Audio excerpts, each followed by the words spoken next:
ओम नमः शिवाय। हम अपने चैनल पर श्रावण मास महात्म्य की कथा प्रतिदिन सुना रहे हैं।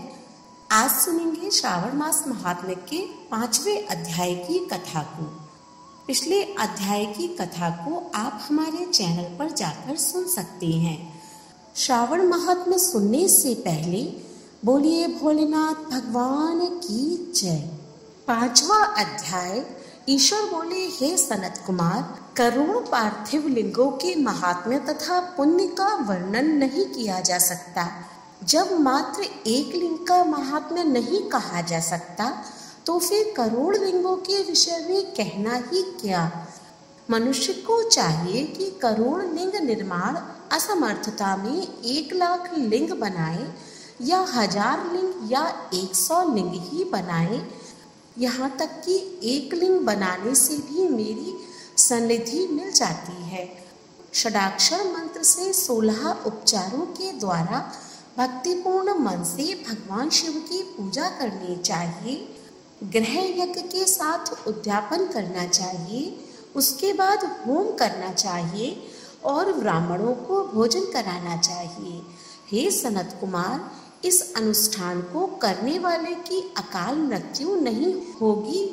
यह व्रत बांझपन को दूर करने वाला, सभी विपत्तियों का नाश करने वाला तथा सभी संपत्तियों की वृद्धि करने वाला है।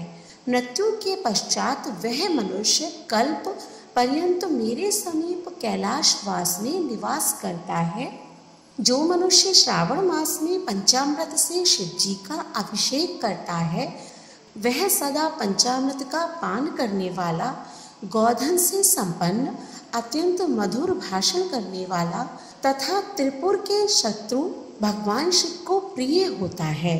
जो इस मास में अनोदान व्रत करने वाला तथा हविष्यान्न ग्रहण करने वाला होता है, वह व्रीहि आदि सभी प्रकार के धान्यों का अक्षय निधि स्वरूप हो जाता है।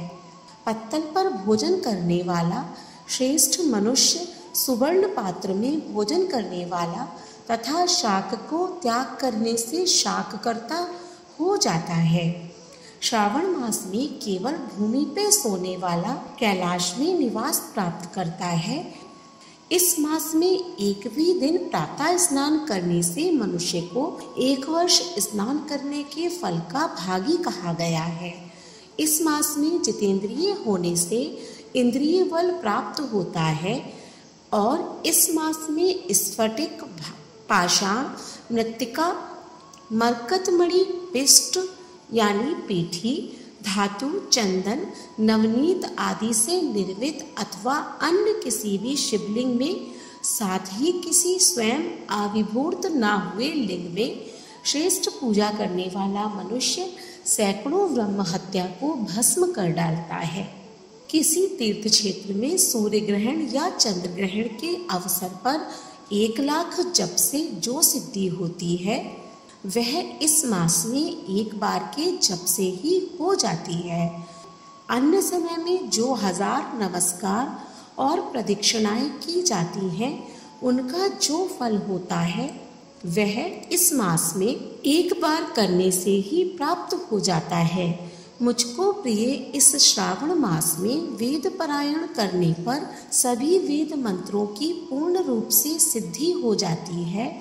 श्रद्धायुक्त होकर इस मास में 1000 बार पुरुष सूक्त का पाठ करना चाहिए अथवा कलयुग में उसका 4 गुना पाठ करना चाहिए अथवा वर्ण संख्या का 100 गुना पाठ करना चाहिए अथवा वह करने में असमर्थ हो तो आलस्यहीन होकर मात्र 100 पाठ करने चाहिए।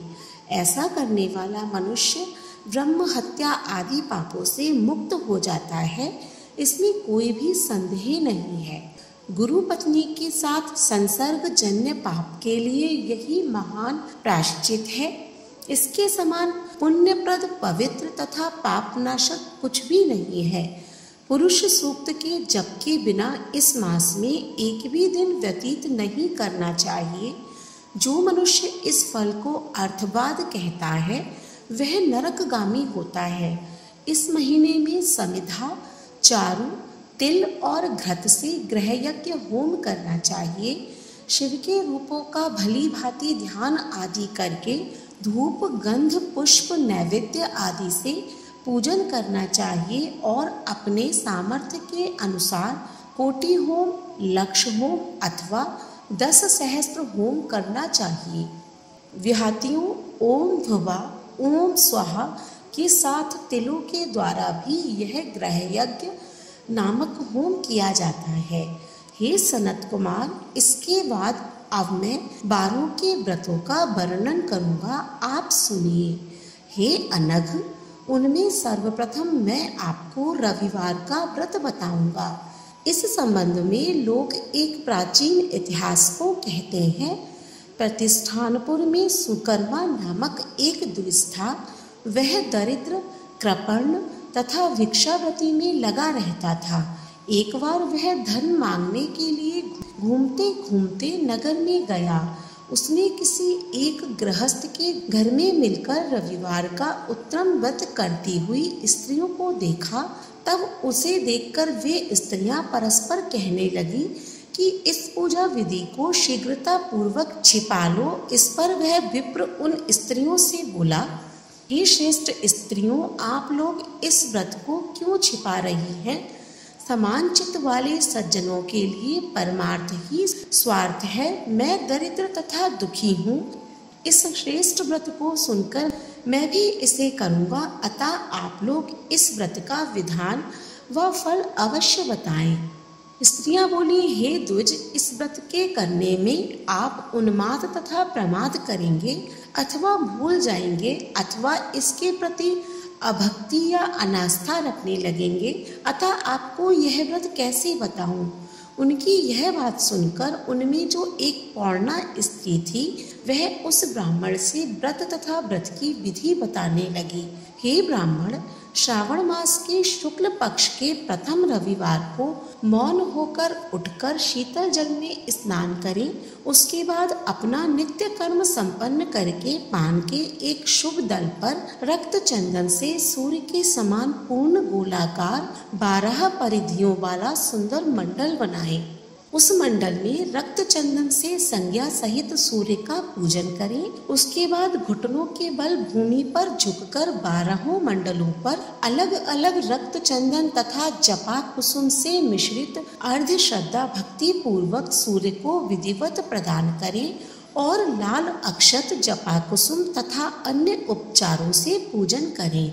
उसके बाद मिश्री से युक्त नारिकेल के बीज का नैवेद्य अर्पित करके आदित्य मंत्रों से सूर्य की स्तुति करें और श्रेष्ठ 12 मंत्रों से 12 नमस्कार तथा प्रदक्षिणाएं करें। उसके बाद 6 तंतुओं से बनाए गए सूत्र में 6 ग्रंथियां बनाकर देवेश सूर्य को अर्पण करके उसे अपने गले में बांधें और पुनः 12 फलों से युक्त वायन ब्राह्मणों को प्रदान करें।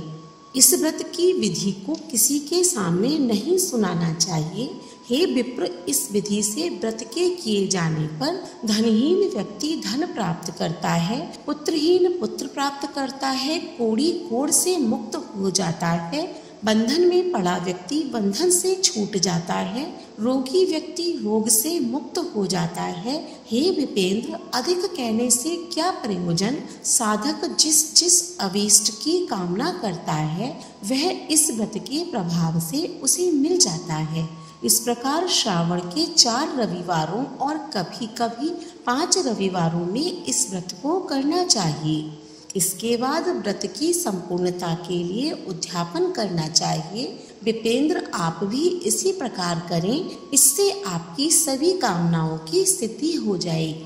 उसके बाद उन पवित्र पतिव्रताओं को नमस्कार करके वह ब्राह्मण अपने घर आ गया। उसने जैसा सुना था उसी विधि से उस संपूर्ण व्रत को किया और अपनी दोनों पुत्रियों को भी वह विधि सुनाई। उस व्रत के सुनाने मात्र से शिव जी के दर्शन से तथा उनके पूजन के प्रभाव से वे कन्याएं देवंगनाओं के सदृश हो गईं। उसी समय से उस ब्राह्मण के घर में लक्ष्मी ने प्रवेश किया और वह अनेक उपायों तथा निमित्तों से धनवान हो गया, किसी दिन उस नगर के राजा ने ब्राह्मण के घर से होकर राजमार्ग से जाते समय खिड़की में खड़ी उन दोनों सुंदर तथा अनुपमय कन्याओं को देख लिया। तीनों लोकों में कमल, चंद्रमा आदि जो भी सुंदर वस्तुएं हैं, उन्हें वे दोनों कन्याएं अपने शरीर के अवयवों से तिरस्कृत कर रही हैं। उन्हें देखकर राजा मोहित हो गए और क्षण भर के लिए वहीं खड़े हो गए। ब्राह्मण को शीघ्र बुलाकर उन्होंने दोनों कन्याओं को मांग लिया। तब उस ब्राह्मण ने भी हर्षित होकर दोनों कन्याएं राजा को प्रदान कर दी। उस राजा को पति रूप में प्राप्त करके वे कन्याएं भी प्रसन्न हो गईं। वे स्वयं इस व्रत को करने लगी और पुत्र पौत्र आदि से संपन्न हो गईं।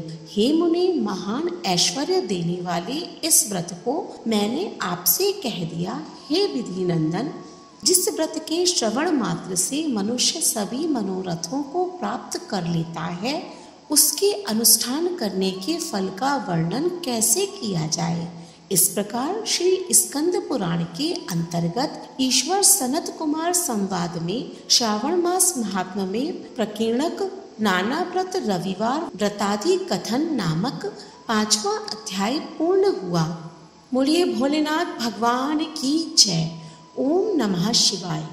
अगले अध्याय का श्रवण करने के लिए जुड़े रहें हमारे चैनल के साथ और ऐसी ही धार्मिक वीडियोस देखने के लिए हमारे चैनल को सब्सक्राइब करें। धन्यवाद।